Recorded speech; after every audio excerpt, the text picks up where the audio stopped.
नमस्कार बंधु। तो आज के আপনাদের সাথে এমন একটা ইন্টারেস্টিং টপিক্সের উপর আলোচনা করতে চলেছি। তো আগেই বলেছি এসআইপি 1000 টাকা করে জমা করে মিউচুয়াল ফান্ডে 1000 টাকা করে মিনিমাম 1000 টাকা করে জমা করে আপনি 20 থেকে 25 বছর পর কোটিতে পৌঁছে যেতে পারেন। এবং একটা এসআইপি প্রত্যেকটা মানুষের কেন করে রাখা প্রয়োজন আছে সেটা আপনাদেরকে আজকে বোঝানোর আরও অল ডিটেলস এর ভালো দিক কী আছে খারাপ দিক কী আছে সব বোঝাবো। এবং আপনি একটা এসআইপি করে 20-25 বছর পরে গিয়ে আপনি সেই এসআইপির উপর ভর করে সারাটা জীবন ধারণ করতে পারবেন। আপনার কোনো প্রবলেম হবে না, ফাইন্যান্সিয়াল কোনো প্রবলেম আপনার কাছে আসবে না, মানে টাকা পয়সার কোনো সমস্যার কথাই আপনার সাথে থাকবে না। তো এই ভিডিওটা আপনাদের সাথে আমি আলোচনা করতে চলছি। ভিডিওটা আপনাদেরকে সম্পূর্ণ দেখার জন্য অনুরোধ রইল। তো নমস্কার বন্ধু, ডি কেয়ার স্টক মাস্টার চ্যানেলে আপনাদের সকলকে স্বাগত জানাই।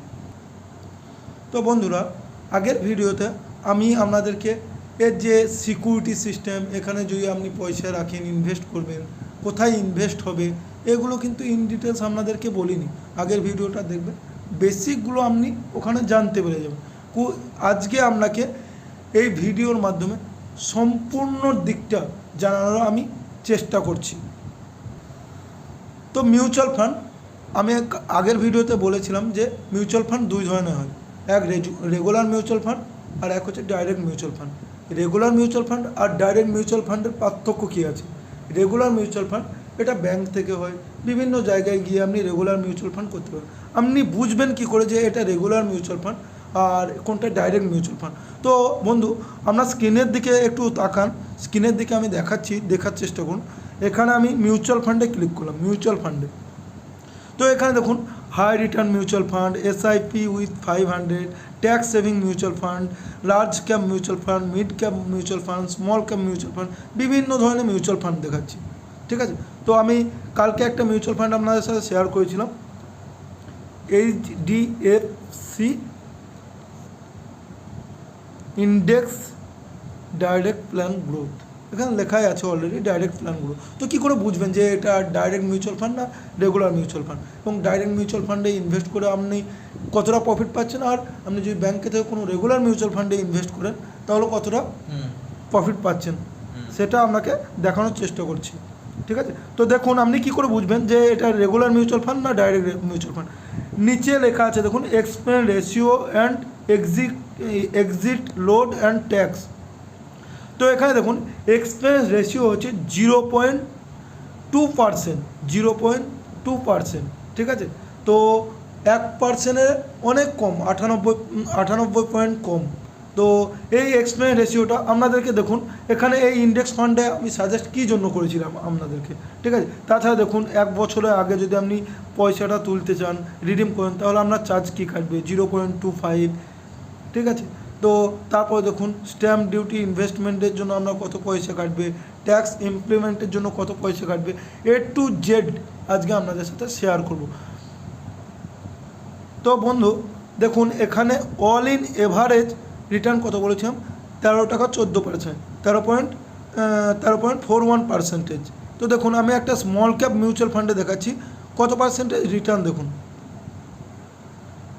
এর অল এভারেজ রিটার্ন যদি দেখি 15.40%। আমি যদি এক্সেস স্মল মিউচুয়াল ফান্ডের দেখি তাহলে এখানে দেখুন 24.77%। তো এর অল এভারেজ রিটার্ন অনেক বেশি দেখতে পাচ্ছেন। তো দেখুন আমি আবার একই জায়গায় আসবো যে মিউচুয়াল ফান্ডটা আমি কিভাবে বুঝবো যে এই মিউচুয়াল ফান্ডে আমার ইনভেস্ট করা ঠিক হবে, এই মিউচুয়াল ফান্ডটা আগামী দিনে ভালো পারফরমেন্স করবে, এখানে পয়সা ইনভেস্ট করলে আমার পয়সাটা ডুবে যাবে না, সেটার ভরসা কী আছে? আমি পয়সাটা তো ইনভেস্ট করছি, আমার নিজের পরিশ্রমের পয়সা ইনভেস্ট করছি। আমি যে কোনো প্ল্যাটফর্ম থেকে যেখানেই কাজ করি না কেন, আমাকে আমার পরিশ্রম দিয়ে পয়সাটা মেহনত করে কামাতে হয়, তারপর এখানে ইনকাম করে সেই পয়সাটা ইনভেস্ট করতে হয়। তো সেখানে দেখুন এক্সপেন্স রেশিও সে আগের জায়গাতে এলাম, দেখুন ওর ছিল কত? 0.2%, 0.2%। আর এখানে কত আছে? 0.49%। ওখানে এক্সিট লোড অনেক কম ছিল, এখানে দেখুন 1%। আর ইনভেস্টমেন্ট স্ট্যাম্প অফ ডিউটি এটা একই হয়, আর ট্যাক্স এটাও একই হয়। তো তাছাড়াও কি চেক করবেন, তাছাড়াও যে ফান্ড ম্যানেজারকে গুগলে সার্চ করলে আপনি ফান্ড ম্যানেজারের নামে জানতে পারবেন এটা কোন কোম্পানির ফান্ড ম্যানেজার, এর নামে কোনো কেস চলছে কি না, ঠিক আছে, এখানে কি কি এক্সপিরিয়েন্স আছে, কোথায় কাজ করেছে, কে আছে ফান্ড ম্যানেজার, এগুলো ইত্যাদি ইত্যাদি সমস্ত ইনফরমেশান আপনার হাতের কাছে।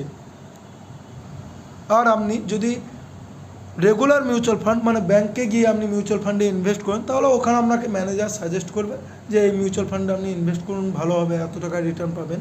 তো এগুলো আপনাকে সাজেস্ট করবে। তো প্রথমে বলি, রেগুলার মিউচুয়াল ফান্ডে অনেক বেশি রেট অফ ইন্টারেস্ট দেখায়, কিন্তু ওটা কম্পাউন্ডিং রেটে বাড়ে না। কম্পাউন্ডিং রেট বলতে কি, আমি আজকে 100 টাকা জমা দিলাম, আজকে মার্কেট খুলেছে মানে আমার আজকের দিনে 1 টাকা যদি গেন হয়, তার আগে আপনাদেরকে আর একটা কথা বলি, এই পয়সাটা জমা দিচ্ছেন কোথায়, এই পয়সাটা বাড়ছে কীভাবে। অনেকের মনে প্রশ্ন থাকবে যে পয়সাটা অ্যাকচুয়ালি বাড়ছে কোথায় দিয়ে। এই পয়সাটা বিভিন্ন রকম মিউচুয়াল ফান্ড হয়, ইকুইটি মিউচুয়াল ফান্ড, ডেপ্ট মিউচুয়াল ফান্ড, ট্যাক্স সেভিং, আপনাদেরকে দেখালাম, আবারও দেখাচ্ছি। দেখুন এখানে দেখুন high return mutual fund, SIP with 500, tax saving, large cap, ঠিক আছে। তো এই জিনিসগুলো বোঝার চেষ্টা করুন। ট্যাক্স সেভিং মানে আপনার ট্যাক্স লাগছে, ট্যাক্সটাকে সেভ করতে চাইছেন, তাই এই মিউচুয়াল ফান্ডে আপনি ইনভেস্ট করছেন। যেমন ডেপ্ট মিউচুয়াল ফান্ড আছে, ডেপ্ট মিউচুয়াল ফান্ডে ওই পয়সাটা যদি আপনি মিউচুয়াল ফান্ডে ইনভেস্ট করেন, ডেপ্ট মিউচুয়াল ফান্ডে, ওখানে কোনো রকম আপনার যে আসল পয়সা সেখান থেকে কোনো মতেই কম দেখাবে না। 3%, 4%, 5%, 6% যাই রিটার্ন দেখ না কেন, সেটা আপনার কন্টিনিউ গ্রোথই হবে। কারণ এটা কোন কাজে ব্যবহার হয়, এটা গভর্নমেন্ট কোনো বন্ড, তারপর আপনার গভর্নমেন্ট কোনো সেক্টরে কোনো পয়সা সরকার ধার নেবে, সেই সমস্ত পারপাসে ডেপ্ট মিউচুয়াল ফান্ডের পয়সাগুলো ব্যবহার হয়। তো এরকম বিভিন্ন ভাগ আছে মিউচুয়াল ফান্ড। যেমন হাই রিটার্ন মিউচুয়াল ফান্ড, এই ফান্ডের সবসময় রিস্ক বেশি, এবং এখানে রিস্ক কতটা আছে, কি রিস্ক আছে, এগুলো টোটালটাই আপনাদেরকে আজকে জানানোর চেষ্টা করব।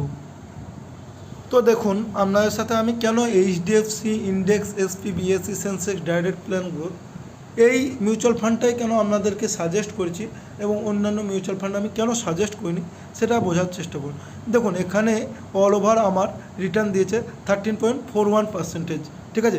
এখানে আমার এক্সপেন্স রেশিও কত আছে, 0.2%, দেখতে পাচ্ছেন।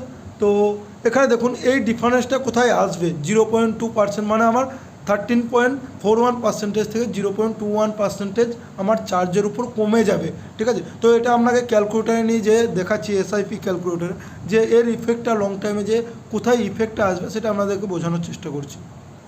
তো বন্ধুরা আমরা এসআইপি ক্যালকুলেটারে চলে এসেছি। দেখুন এখানে 1000 টাকা করে জমা 30 সালের জন্য, ঠিক আছে। রিটার্ন কত হয়েছে, 13.41%, ওখানে দেখতে পেলেন 13.41%। তো এখানে মোটামুটি আপনার পয়সাটা কত হচ্ছে, 48,53,252 টাকা। ইনভেস্টমেন্ট অ্যামাউন্ট কত, 3,60,000। এখান থেকে আমি যদি 0.2% কমিয়ে দিই এখান থেকে, মানে এটা হয়ে যাবে 39।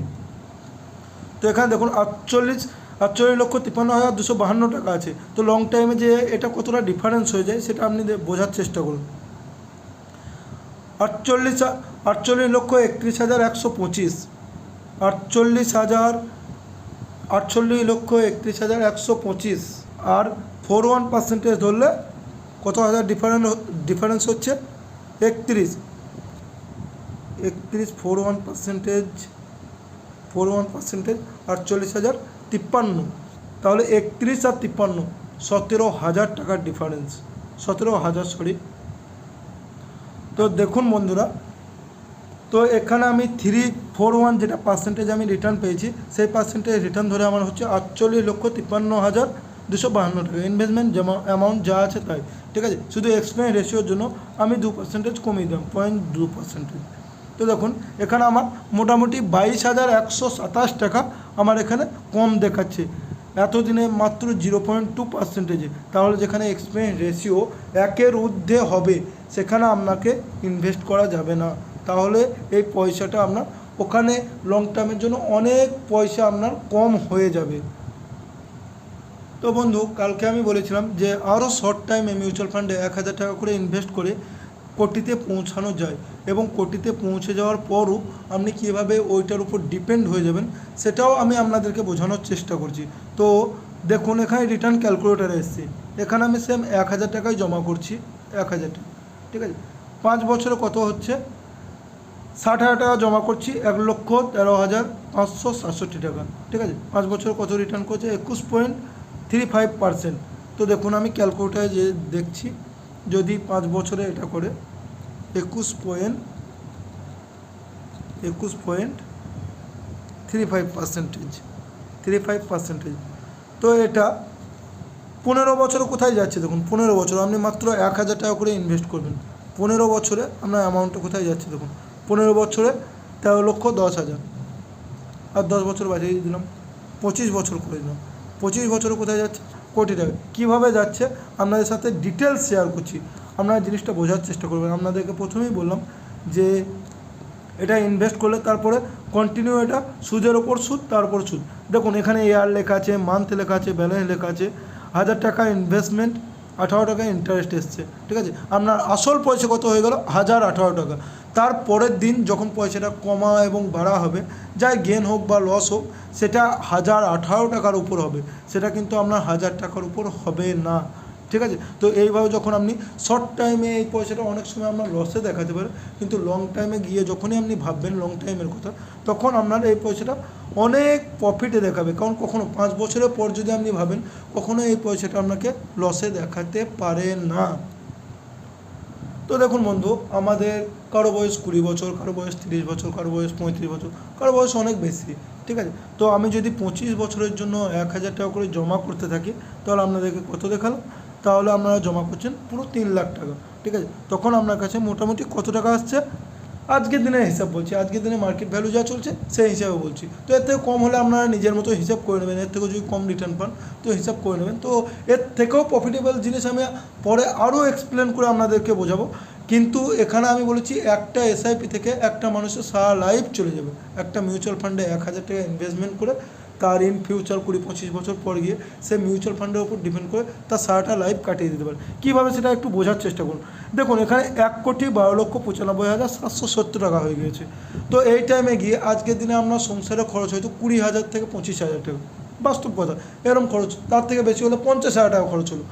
তো আমি সেই দিনে যে আজ থেকে 25 বছর পর, মানে আপনার বয়স যা আছে 25 যদি থাকে 50 বছর বয়সে, তখন আপনি কাজ করতে পারবেন না, তখন আপনার ছেলে মেয়ে বড় হয়ে যাবে, তাদের পড়াশোনার খরচ থাকবে, বিভিন্ন খরচ থাকবে। আমি খরচ ধরে নিলাম অনেক বেশি, আপনার খরচ তখন প্রত্যেক মাসে হয়ে গিয়েছে 1,00,000 টাকা করে, 1,00,000 টাকা। ভালোভাবে বুঝুন, শুধু 25 বছরের জন্য ভুলে গেছেন যে 1,000 টাকা করে আমি ইনভেস্ট করেছি। তো 25 বছরের পর কীভাবে এর উপর ডিপেন্ড হয়ে যাবেন সেটা আপনি দেখুন। তো আপনার যদি 1,00,000 টাকা খরচ হয়, তাহলে আপনার 1 বছরে কত খরচ হবে? 12,00,000 টাকা। তাহলে আপনি 12,00,000 টাকা এখান থেকে আপনি তুলে নিলেন।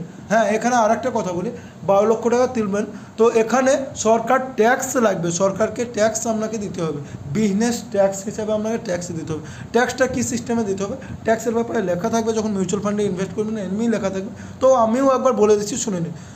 1,00,000 টাকা মানে আপনার যা ইনভেস্ট অ্যামাউন্ট আছে তার থেকে 1,00,000 টাকা যতক্ষণ লাভ না করবেন, 1,00,000 টাকা লাভ করেছেন, ইনভেস্ট থাকলে কোনো ট্যাক্স কাটবে না। কিন্তু 1,00,000 টাকা আপনি উইথড্রল করতে চাইছেন, আপনার কোনো পয়সা কাটবে না। যখন আপনি 2,00,000 টাকা উইথড্রল করতে চাইবেন, তখন 15% ট্যাক্স, বিজনেস ট্যাক্স হিসাবে 15% ট্যাক্স আপনাদের কাছ থেকে সরকার কেটে নেবে। মানে আপনি পাবেন কত? 1,85,000 টাকায়, 1,85,000 টাকায় আপনি পাবেন। তো এইভাবে আপনি যত টাকা তুলতে চাইবেন সেই ট্যাক্সটা কিন্তু আপনাকে কন্টিনিউ সরকারকে পে করতে হবে। আর আপনি যদি পয়সা না তোলেন, সেক্ষেত্রে আপনার পয়সা ইনভেস্ট আছে, ও পয়সা যতই বাড়ুক সরকার কখনো ট্যাক্স চাইবে না। যখন আপনি উইথড্রল করবেন তখনই ট্যাক্স লাগবে, তার আগে কোনো ট্যাক্স লাগবে না। তো যে কথাটা বলছিলাম, দেখুন 1,12,95,770 টাকা যদি আপনি করে ফেলেন, 25 বছরও হয়ে গেল, এর আশেপাশে চলে গেল কি 90 লক্ষ, 95 লক্ষ, এরকম জায়গায় চলে গেল। তো আপনি 12,00,000 টাকা 1 বছরের খরচ আপনি তুলে নিলেন, ঠিক আছে। 1 বছরের খরচ আপনি তুলে নিলেন, কি আমি ধরলাম 5 বছরের খরচ আপনি একবারে তুলতে যাবেন না, যেহেতু এখান থেকে পয়সা কন্টিনিউ বাড়ছে, আপনার পয়সাটা তুলে এনেও সে ব্যাংকেই রাখতে হবে। সেখানে পয়সা আমাকে রিটার্ন দিচ্ছে না, এখানে রিটার্ন দিচ্ছে, তাহলে আপনি পয়সাটা নিয়ে অন্য কোথাও যাবেন কেন?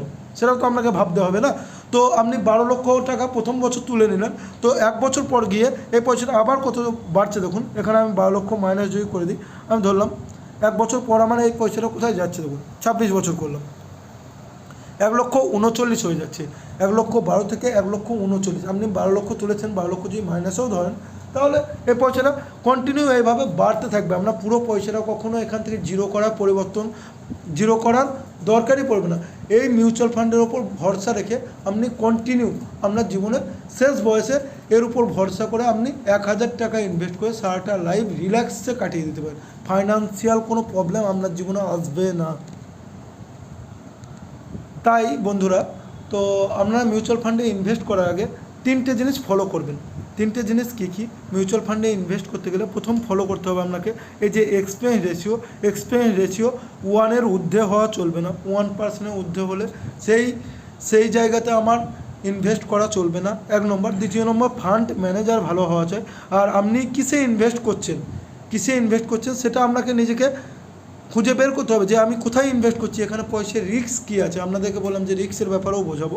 তো রিস্ক কী আছে দেখুন, এটা অ্যাকচুয়ালি শেয়ার বাজারে যে ইকুইটি ফান্ড, আমি যে ফান্ডগুলোর কথা বলছি এগুলো হচ্ছে সব ইকুইটি মিউচুয়াল ফান্ড, ঠিক আছে। তো স্মল ক্যাপ বলতে কি, স্মল ক্যাপ এগুলো যে ইন্ডিয়ান স্টক মার্কেটে যে সমস্ত ছোট কোম্পানি আছে যাদের মার্কেট ক্যাপাবিলিটি সাইজ অনেক কম, সেই সমস্ত কোম্পানিতে যে ফান্ড ম্যানেজার থাকবে, এই ফান্ড ম্যানেজারের কাছে আপনার পয়সা, আমার পয়সা, বিভিন্ন যতজন এই কোম্পানিতে পয়সা এসআইপি করে রাখবে, মান্থলি এসআইপির ফুল ফর্ম হচ্ছে সিস্টেমেটিক্যালি ইনভেস্টমেন্ট প্ল্যান। এই প্ল্যানটা মানে প্রত্যেক মাসে আপনি যে ডেট সিলেক্ট করে রাখবেন সেই ডেটে অটো ডেবিট আপনার ব্যাঙ্কে থেকে অটো ডেবিট হয়ে যাবে। আপনাকে এর জন্য কোনো পরিশ্রম করতে হবে না, অটোমেটিক্যালি আপনার ব্যাঙ্ক থেকে কেটে নেবে পয়সাটা, ঠিক আছে। তাছাড়া আপনি যদি কোনো মাসে চান যে আমি পয়সা জমা দিতে পারছি না, জমা দিতে না পারলে আমার এক্সট্রা কোনো ফাইন লাগবে কিনা, কোনো রকম ফাইন লাগে না। আপনাকে শুধু কষ্ট করে একটু এসআইপি স্কিপ বলে লেখা থাকবে, ওখানে অপশান পেয়ে যাবেন, সেগুলো আপনাদেরকে দেখাবো। তো ওখানে এসআইপি স্কিপ করে আপনি কোনো মাসে যদি দিতে না চান সেটা নাও দিতে পারেন, যে পয়সাটা পড়ে থাকবে সেই পয়সাটা কন্টিনিউ আপনার বাড়তে থাকবে। তো এইরকমই জিনিস। তো এখানে দেখুন হাই রিটার্ন, এগুলো সমস্ত এইরকমই জিনিস। তো দেখুন আপনি এই পয়সাগুলো অ্যাকচুয়ালি যে শেয়ার বাজারে এই যে সমস্ত স্টক দেখছেন না, এই যে অম্বুজা সিমেন্ট, তারপর দেখুন এখানে জোম্যাটো, প্রচুর আমাদের চেনা জানা কোম্পানি সব এখানে আছে, ঠিক আছে। তো এই যে জিনিসগুলো দেখছেন এই স্টকগুলোই অ্যাকচুয়ালি কেনে, এই পয়সা দিয়ে আপনাদের এই স্টকগুলোই কেনা হয়। তো আপনারা এই স্টক মার্কেট সম্বন্ধে অনেকে জানেন না, অনেকে ভয় পান যে এখানে জুয়া, গ্যামলিং। তো আপনি 100 টাকা জমা করলে, ভালোভাবে ভাববেন, 100 টাকা জমা করলে এটা ফান্ড ম্যানেজারের কাছে আপনি 100, আমি 100, আর একজন 100 এরকম করে দিয়ে তার কাছে কিন্তু অনেক বড় একটা অ্যামাউন্ট চলে যাচ্ছে এবং আপনার পয়সাটা বাড়িয়ে দিচ্ছে। তার জন্য সে কোম্পানির কাছ থেকে কোটি টাকা স্যালারি তুলছে, ঠিক আছে। সে এই মার্কেটে অনেক এক্সপিরিয়েন্স লোক, মানে তার 17 বছর, 20 বছর, 25 বছর এক্সপিরিয়েন্স আছে ফান্ড ম্যানেজার, সেটা দেখতে পাবে। সে আপনার পয়সাকে আপনার হয়ে সে ম্যানেজ করে দিচ্ছে। আপনি পয়সা দিয়ে তাকে পুষে রেখেছেন, আপনার পয়সাকে কীভাবে ম্যানেজ করতে হবে এই মার্কেট সম্বন্ধে আপনি অতটা বেশি জানেন না, আপনার নলেজ নেই, তাই তার কাছ থেকে আপনি তার সাহায্য নিয়ে ইনভেস্ট করছেন। এবার বুঝুন যে আপনি বলবেন যে এই পয়সা কখনো আমার মাইনাস হয়ে একদম পুরো জিরো তো হয়ে যেতে পারে, হতেই পারে না, হওয়ার কিছু নেই। তো আমি বলছি কেন জিরো হবে না সেটা দেখুন আপনার ওই 100 টাকা যদি আপনি লাগাতেন তাহলে একটা কোম্পানিতে লাগাতেন, আপনি সেই কোম্পানির সম্পর্কে এত সঠিক ইনফরমেশান, কিন্তু আপনার কাছে সব সঠিক ইনফরমেশান নেই, কিন্তু আপনার ওই 100 টাকা দিয়ে আপনি ওই কোম্পানিটা 100টা শেয়ারে হয়তো ওই 1 টাকা করে লেগেছে, কারণ আপনার কোম্পানি অনেক বড় অ্যামাউন্ট ওখানে ইনভেস্ট করেছে। এবার সেখানে কিন্তু আপনার ইনভেস্টমেন্ট অ্যামাউন্টটা আছে। আপনার যদি লস হয়, কোনো কোম্পানি যদি ধরুন ডুবে গেল, তাহলে কী হবে? তাহলে সেখানে আপনার 1 টাকা ইনভেস্ট আছে, আপনার 1 টাকা লস হলো, অন্য কোম্পানি থেকে 2 টাকা লাভ হয়ে সেটাকে আপনার অল ইন এভারেজ ঠিক করে দেবে। তার জন্য আপনাদেরকে বললাম এটা লং টাইমের রিটার্ন, ঠিক আছে। এই সেম জিনিস এবার আপনাদের দেখাচ্ছি, দেখুন যে লার্জ ক্যাপ মানে আমাদের যেমন রিলায়েন্স, L&T, যেমন এই সমস্ত কোম্পানির নামও দেখতে পাবেন, ঠিক আছে। তো এখানে এই সমস্ত লার্জ ক্যাপ যেগুলো খুব বড় মাপের কোম্পানি, যেমন এশিয়ান পেইন্ট, হিন্দুস্তান ইউনিলিভার, যে প্রোডাক্টগুলো আমরা দিনে রাতে সবসময় ইউজ করি, তো সেই সমস্ত কোম্পানিতে যে পয়সা লাগবে। তো এই প্রত্যেকটা ফান্ডের কারণ হচ্ছে, আর ইন্ডেক্স ফান্ড আপনাদের সকলকে আবারও আমি রেফার করব বা সাজেস্ট করব যে আপনারা ইন্ডেক্স ফান্ডে ইনভেস্ট করুন। ইন্ডেক্স ফান্ডে ইনভেস্ট করলে ভারতের জিডিপি যদি ধ্বংস হয়ে যায়, যদি ইন্ডেক্স নিচের দিকে যায়, তাহলে ভারতবর্ষের জিডিপি নিচের দিকে যাবে। তো ভারতবর্ষের জিডিপি নিচে দিয়ে গেলে আপনার পয়সা লস হবে। তো আপনার যদি ব্যাংকে থাকে, যদি কোনো ক্রাইসিসে আসে আপনার দেশ, তো আলটিমেটলি আপনি এমনিই প্রবলেমে পড়বেন। কোনো ব্যাংক যেমন ইয়েস ব্যাংক কিছুদিন আগে দেউলিয়া হয়ে যাওয়ার মতো অবস্থা হয়ে গিয়েছিল। তো তখন বলুন ওখানে যদি পয়সা থাকতো, তাহলে আপনার পয়সাটা গ্যারেন্টি কী ছিল, কী সিকিউরিটি ছিল, যদি ব্যাংকটা উঠে গেতো কী করতেন আপনি অ্যাকচুয়ালি, ঠিক আছে? তো সেম জিনিস এই ইন্ডেক্স দেখছেন, এই ইন্ডেক্স যদি নিচে যায় তাহলে আপনার পয়সা নিচে যাবে, আর ইন্ডেক্স যদি উপরে যায় তাহলে আপনার পয়সা উপরে যাবে। আর ইন্ডেক্স বন্ধু আপনাদের সাথে আরেকটা কথা আমি শেয়ার করি, আপনি ইনভেস্ট করার আগে আপনি নিজের পরীক্ষা পর্যবেক্ষণ যে সমস্ত দিক আছে আপনি নিজের অ্যানালাইজ অবশ্যই করবেন। আমার কথা শুনে বা কারো কথা শুনে করবেন না, আপনি নিজে বুঝবেন জিনিসটা, বোঝার পরেই ইনভেস্ট করবেন। যদি আপনার ভালো লাগে তবেই ইনভেস্ট করবেন, না হলে আপনার যেটা ইচ্ছা সেটা করবেন।